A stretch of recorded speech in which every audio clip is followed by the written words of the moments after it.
দীপু হত্যা মামলায় নেতৃত্বদানকারী ইয়াসিন ঢাকায় গ্রেপ্তার।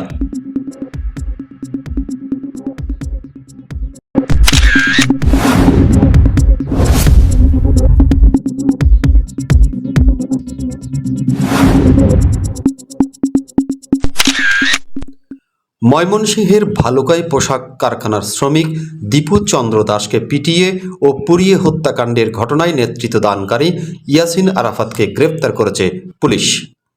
বুধবার ৭ই জানুয়ারি বিকেলে রাজধানীর ডেমরা থানার সারুলিয়া এলাকা থেকে তাকে গ্রেপ্তার করা হয়। বিষয়টি বৃহস্পতিবার ৮ই জানুয়ারি সকালে এক প্রেস বিজ্ঞপ্তির মাধ্যমে নিশ্চিত করে জেলা পুলিশ। এর আগে ভালুকা এলাকায় দীপু চন্দ্র দাসকে নির্মমভাবে মারধর ও পরে আগুনে পুড়িয়ে হত্যার অভিযোগ ওঠে। এই ঘটনায় ইয়াসিন আরাফাত নেতৃত্ব দেন বলে পুলিশের দাবি। পুলিশ জানিয়েছে, গ্রেপ্তারকৃত ইয়াসিনকে আদালতে হাজির করে পরবর্তী আইনগত ব্যবস্থা নেওয়া হবে।